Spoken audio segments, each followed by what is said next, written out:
Веќе споменавме утрово кој е нашиот соговорник во нашата утринска тема, познатиот и почитуван невропсихијатар Мице Дудучки, со оглед на големата трагедија која што ни се случи во Кочани, пожарот во Кочани, траумите и на преживеаните, но за жал и на оние кои што изгубија некој близок во таа голема трагедија, остануваат се уште присутни и веројатно долго време ќе биде потребно за да се тргнат веројатно тие слики од нивните глави.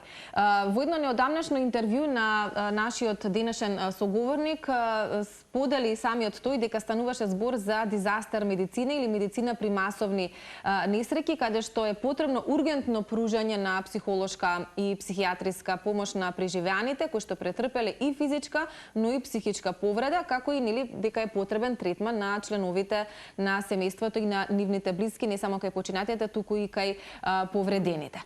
Ќе го поздравиме во овој момент нашиот гостин и му благодариме што утрово од Куманово пристигна во студиото, се со цел да дадеме конкретни совети, апели за тоа како нашето население треба да се однесува после вакви масовни колективни трауми кои што ни се случуваат и кога можеби ќе ни се врати животот колку толку во нормала. Верувам дека голем дел од луѓето и тоа ги интересира. Мице, добро утро и добре ни дојдовте. Ви посакувам добро утро вам во студиото и на вашите гледачи и благодарам за оваа најава. Инаку моето искуство од војната на просторите на бивша Југославија зборува и тоа беше еден вид дизастер. А бидејќи се работи за голем број жртви на релативно мал број население, токму оваа трагедија можеме да ја дефинираме како дизастер, како една масовна несреќа која за жал однесе 59 животи и околу 200 повредени. Принципот на ратната психијатриска доктрина која практикувавме на Военно-медицинската академија во Белград беше имедијантно, ургентно пружање на психолошко-психијатриска помош. И таа секаде се приминува во светот, ако не грешам. Да, секаде во светот. Тоа е универзално. Тие принципи се универзални. Ништо ново.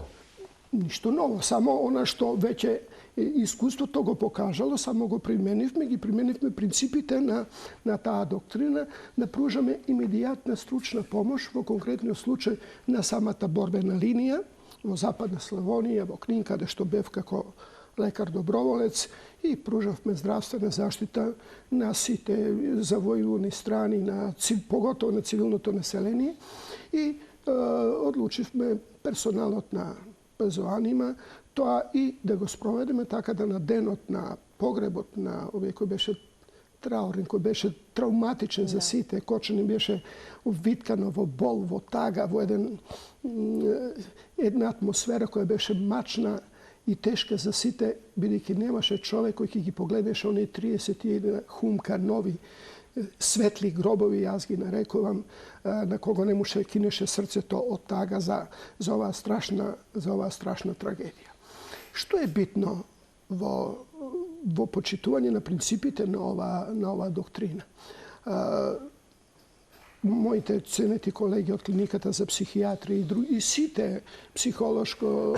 сите припадници на психолошко-психијатриската струка одлучивме спонтано да ја пружеме помош на сите овие психотравматизирани, без разлика дали се работи на оние кои се хоспитализирани, на членовите на семејството, на блиските.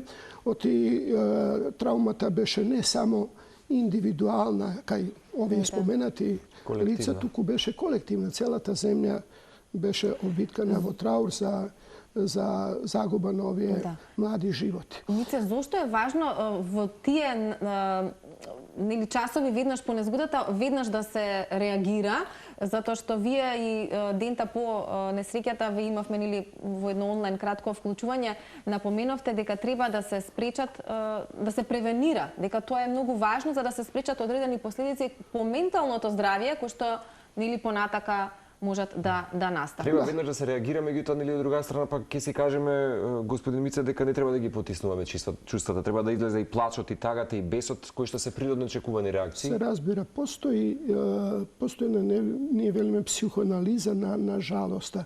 Првата фаза е фаза на шок. која беше максимално изразена кај сите нас. Втората фаза е фаза на неприфаќање на губитокот. И колективно и индивидуално, родителите, браќа, сестри, блиски на жртвите од оваа страшна трагедија. Третата фаза е фаза на адаптирање на животот, на услови на животот без драги личности кои сме ги загубиле, а поготово кога се тоа деца, се разбере дека тоа е една од најтешките психотрауми. И четвртата фаза е фаза на катексизам, односно нашата емоционална енергија, да го усмериме према она што на некој начин ќе ги намали штетните ефекти од оваа психотраума. Имедијатната, неодложената, ургентната помош помага да ги редуцираме симптомите кои најчесто се во вид на траума, анксиозност, депресивност, па дури за жал во Кочани имавме еден случај на самоубиство на родител на едно дете, што секако би можело да се превенира. И психосоматските реакции кои се доста често изразени. Од друга страна, решавањето на овие симптоми, таа психолошка поддршка има значење на тие унесреќени луѓе да им кажеме дека не се сами во овие тешки состојби. И тоа е многу значено од аспект на менталното здравје. И она што е многу битно, да ги превенираме тешките последици од ваквите психотрауми, најчесто во вид на реактивна депресија, обиди, па дури и суициди, самоубиства, или пак она што во една емисија се вас зборувавме за посттравматското стресно расстройство, кое би било помалку изразено со поблаги симптоми, во колку овие активности ги реализираме во соработка со колегите од клиниката за психијатрија, колегите ширум земјата, па и моите колеги и пријатели од Воено-медицинската академија, каде еден дел од повредените беа згрижени и произлегува тука потребата да работиме на оно што се нарекува лиезон психологија или психијатрија. Француски ѓаксум, па лиезон значи врска помеѓу терапеутот и повредените, така да и младите психолози, во која екипа беше и мојот син кој е психолог, работеа со тие млади луѓе и на самите клиники каде се згрижени овие повредени, меѓутоа и со членовите на семејството, а поготово со врсниците на тие млади луѓе. Тоа се Малград, Кочани, сите се блиски, познати и немаше буквално човек кој во поголема или помала мерка не беше психотравматизиран. Значи, превенција на овие штетни последици и она што го нарекуваме harm reduction, да се намали штетата од овие психотрауми, се основни активности сега, во сегашно време актуелно, но и во иднина, бидејќи овие трауми нема да бидат толку лесно, брзо и едноставно нити заборавени, ниту преболени, туку целиот здравствен систем да се вклучи во една не би рекло кампања, него во едни пролонгирани, продолжени, континуирани активности за заштита на менталното здравје на целата популација. Ова што го споменавте, всушност имаше и стручни соработници од Црвениот крст кои што беа на лице место или помагаа, и вие како здружение, Мице, меѓутоа ќе споделам дали ова дополнително ќе има рефлексија, вака катадневно, можеби до следниве месеци, кои што и што може да очекуваме, да речеме, како една појава колективна, дали можеби ќе има поблага верзија на оваа, да речеме, траума и така натаму, или на каков начин ќе може вистински да се очекува нешто што ќе биде како еден одложен момент, процес. Се разбира дека не можеме со гумичка да ги избришеме сите негативни последици од оваа масовна несреќа, од оваа психотраума. Ние во психијатријата велиме дека жалоста не се лекува. Тоа е нормална емоција кога губиме нешто што прифаќање на губитокот во она фаза, трета фаза што ја наведов, е еден од главните постулати, главните принципи во работа со овие психотравматизирани, за да можат колку толку нормално да го живеат понатамошниот живот. И велиме дека лаборе тамо ромния винцит, работата и љубовта победува се. Сигурно ќе не останат лузни во душите, поготово на овие млади луѓе, но верувам со нашите континуирани активности, тие ќе бидат помали, поблаги и со помалку штетни последици. Истовремено ќе биде една опомена за нашето болно општество. Јас го нарекувам civitas aegrotis, болно општество во кое за жал живееме и не само на ова парче земја, туку и во светот. Да. И тоа ќе биде на некој начин и опомена и наук да функционираат сите институции на системот, да се искорени непотизмот, криминалот, корупцијата, ако поставиме прашање кој ги убие овие 59 млади луѓе. Јас би рекол две компоненти. Едната компонента е нашиот кукавички мол, кој веќе 3,5 децении трае, и толерантноста која имаме према сите психопатолошки појави, социопатолошки појави во општеството од една страна, од друга страна нивниот непотизам, криминал, корупција, која за жал остана неказнета или недоволно санкционирана во услови откако почна осамостојувањето па до денешен ден. Мице, би сакала да дадеме некои совети за младите лица, бидејќи во глобала оние кои што преживеа се нели на таа возраст, како и што биле најмногу во дискотеката, од 14 до 25 години, како се велеше во медиумите. Оние кои што ја преживеа несреќата, навистина носат во себе, во глава едни страотни слики на спасување своји блиски луѓе, на неможност да спасиш некој твој близок и да видиш како животот нему завршува тука пред тебе. Тоа се верувам моменти кои што се многу тешки, односно моменти со кои што понатака во животот е многу тешко да се живее. А тие едноставно треба да се вратат во нормалното функционирање, додат и во училиште, но како ќе во училиште кога можеби половина од класот им го нема. Верувам дека во едно помало место како што е нели Кочани, каде секој со секој се знае и каде што многу, речиси една генерација за жал замина, веројатно многу е потешко да се вратат работите во нормално функционирање. Што би бил вашиот совет за најмладите, за оние кои што ја преживеа несреќата? Прво, на еден начин функционално дефокусирање, не само папагалско повторување на сето ова, за да се избегнат флешбековите. Флешбековите тоа се неволни сеќавања на лицата кои доживеле некаква физичка, психичка или психотравма, кои се јавуваат, реков, неволно, и човекот, лицето ги доживува исто на мачен, тежок, травматичен начин, како повторно да се случуваат.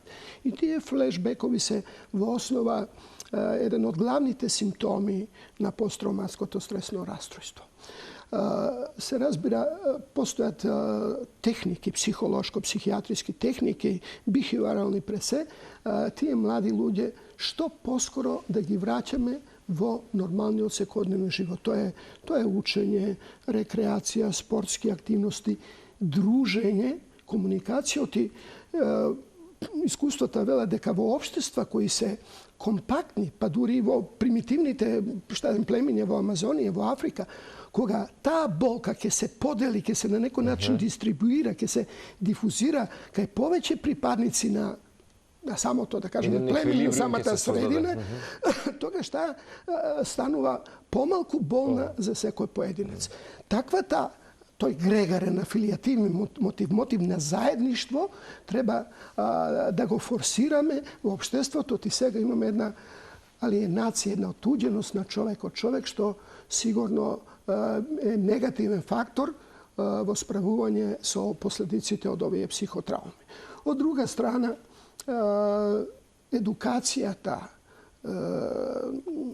социјалната комуникација не преку електронските медии, туку тетате директно. Не, тоа се електронските филми е веројатно само спортски, токсикација. културни активности, форсирање на вистинските човечки вредности, човеколюбие, правдолюбивост, трудолюбивост, посвета на активности за кои сме сите предодредени, учениците да учат, студентите во своите амфитеатри, ние во своите ординации, вие во своите студија.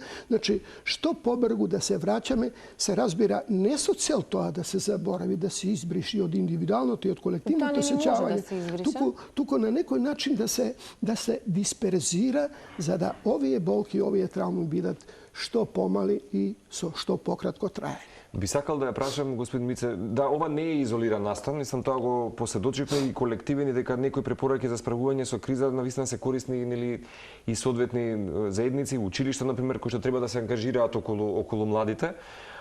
Предпоставам дека ова е период кој што ќе се нагласат, можеби, како што кажавте вие, оние процеси кои што се многу дисфункционални во развојот на младите кај нас.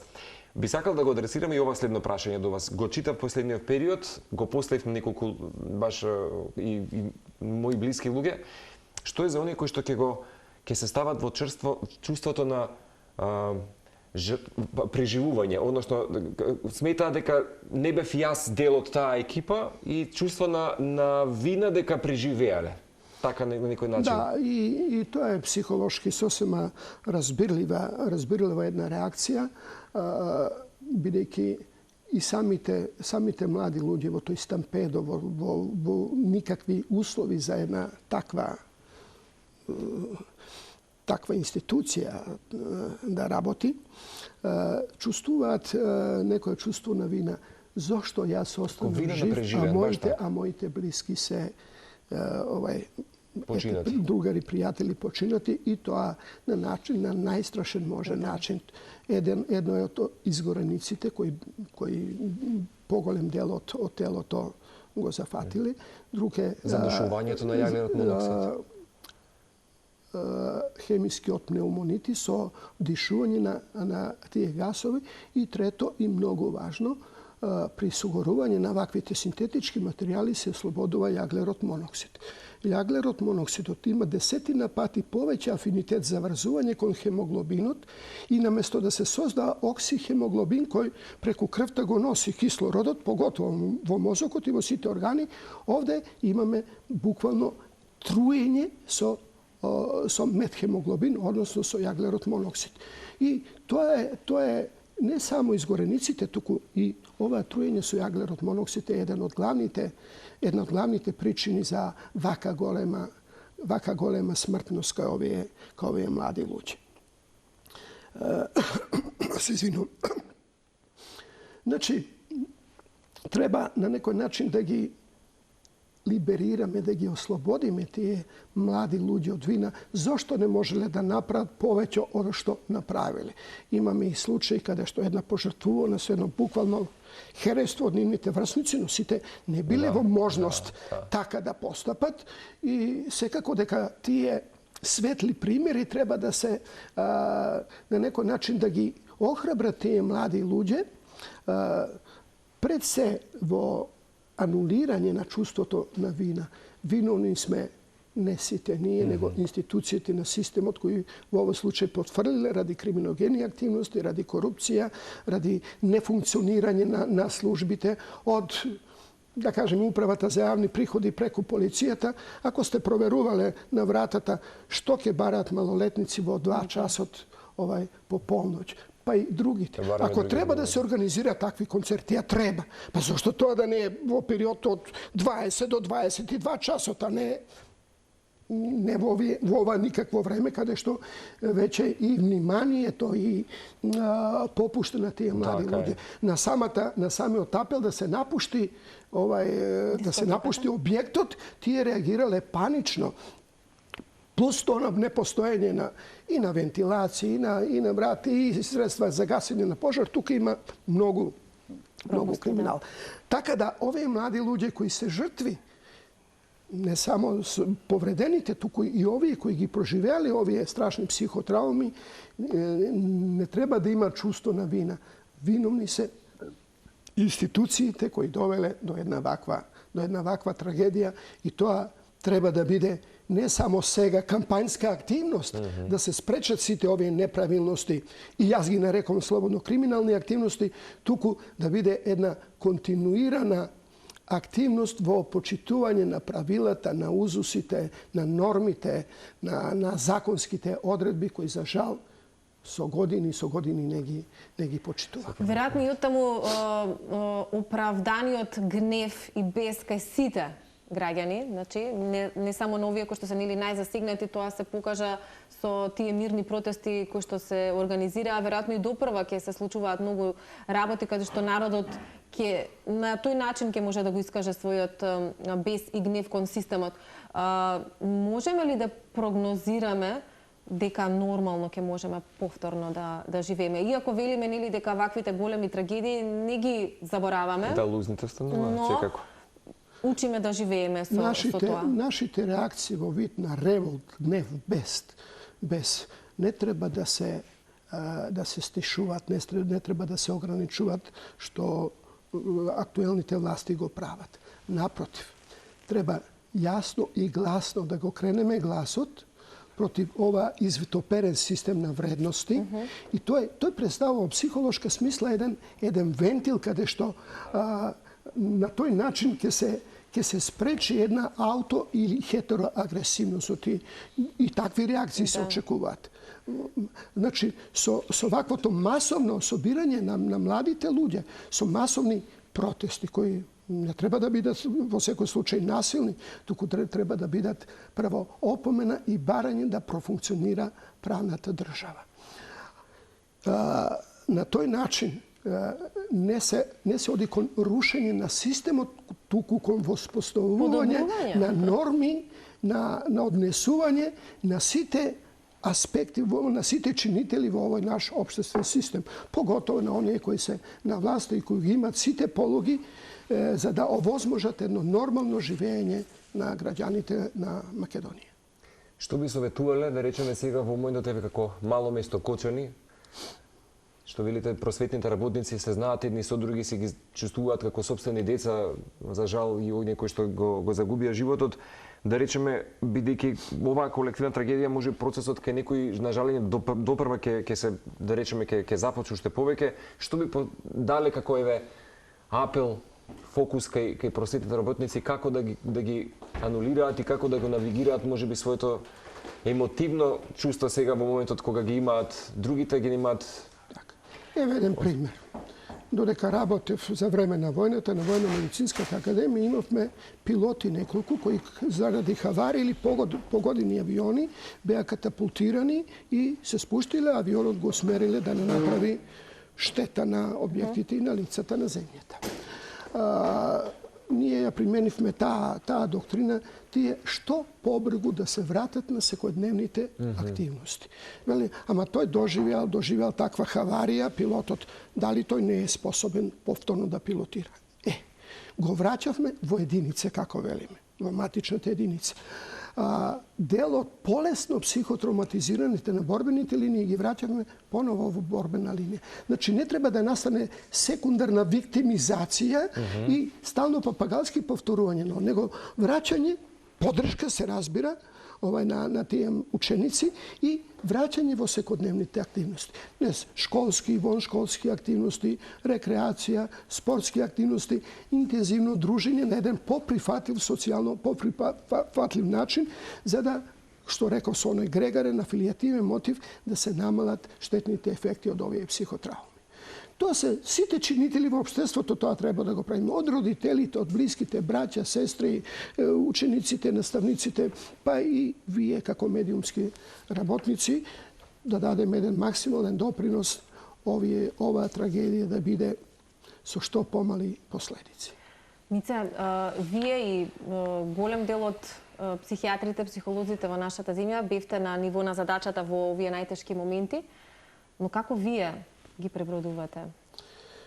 Ова се тешки црни сценарија. Се разбира, сите ова болно го доживеавме, па дури јас кој имам за жал или за среќа, од професионален аспект за среќа стекавме огромни практични искуства во третманот, меѓутоа можам да замислам како луѓето кои не се во оваа професија, во оваа струка, кои ги немаат тие болни травматични искуства, ето од војната на просториите на бивша Југославија, ги доживевме доста болно. Меѓутоа, истовремено да ги не понука, што велат хрватите, не мотивира да се организираме што подобро, да ги мобилизираме сите снаги, средства, можности, за да бидеме на висина на задачата во превенција, очување и превенција на менталното здравје на пред се на младата генерација и воопшто на сите граѓани на Северна Македонија. И останувате верни на тоа и доследни на задачата и понатаму, затоа што ова веројатно ќе биде една тешка година за многумина,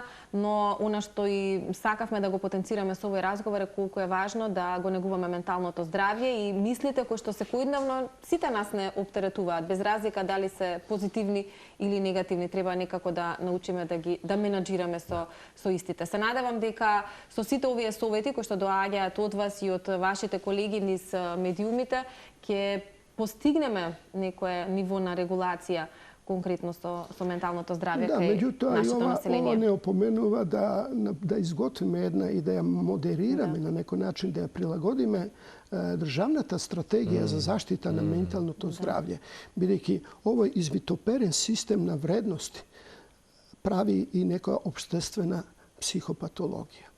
Како клиничари, како луѓе кои се занимаваме со човечката душа, да ги согледаме тие процеси, да кај младите луѓе пред се, да градиме здрави механизми, начини на одбрана на самата личност од сите стресови кои секојдневно ги доживуваме, да ствараме резилиентност, да ствараме некој вид отпорност према сите овие стресогени ситуации, поготово овие психосоцијални стресори кои секојдневно ги гледаме. Ова е само врв од ледениот брег, за жал. Па имавме Бесатрans, па имаме Дурмотурс, па модуларна болница, па сите наши тамари и фросини кои го изгубија животот во нефункционално општество. Затоа како граѓани, упатувам порака, апел дури, како граѓани да се свртиме кон едно здраво општество, кон здрави норми на однесување, кон инкорпорирање, вградување во нашата личност, во личноста на децата, на вистински наши традиционални вредности кои секога се покажале како исправни. Само за крај, ова ќе биде така како едно финиширање на ова гостување кое што беше вистина чест да ве имаме во студија и верувам дека ќе го живеат. Веруваат, често го повторувам тоа дека страданието е дел од човечката реалност и постоење и битисување. Верувате дека ќе се случи некаква една детална рекалибрација, можеби ќе се фокусираме на егалитаризмот, можеби на пацифизмот, на алтруизмот, на добродетелството, добролюбието со можеби оваа точка која што ја имавме годинава? Се разбира, оваа трагедија не треба да ја сватиме како воскресение на едно општество, туку како една поука, како една порака, општеството да функционира во склад со потребите на граѓаните. Овие наши парламентарци кои кукавички постапија во овој период, наместо да расправат за сите овие проблематики во општеството, тие си дадоа годишен одмор. Велам кукавички. Далеко е од моралот, далеко е од професионалната етика, но верувам дека граѓаните ќе знаат да ги препознат оваквите неадекватни реакции на оние кои би требало да ги носат законите, оние и да ги прават промените. И да ги прават промените во позитивна смисла, за да створиме едно здраво, нормално општество. Тоа е процес, се разбира. Меѓутоа, се додека не профункционира правната држава, се додека не профункционираат сите институции и на системот, се додека не искорениме корупцијата која навлегла во сите сфери, тогаш не можеме да имаме здраво општество. И за жал има голема можност да ни се случуваат и други вакви и слични трагедии, затоа што ако е историјата учителка на животот, ние станавме лоши ученици кои бегавме од часовите. Сега не треба да бегаме од часовите, кој што нашите парламентарци, туку треба да се соочиме со овие болни факти, да правиме концепт за подобро функционирање на општеството.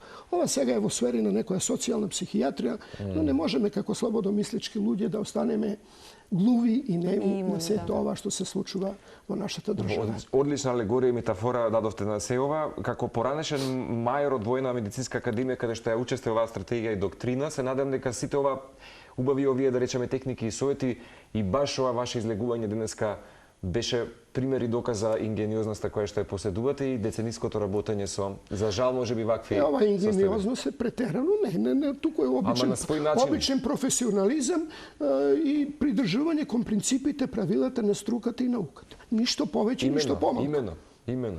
Ви благодариме од срце за гостувањето и за тоа што утрово ни дојдовте од Куманово.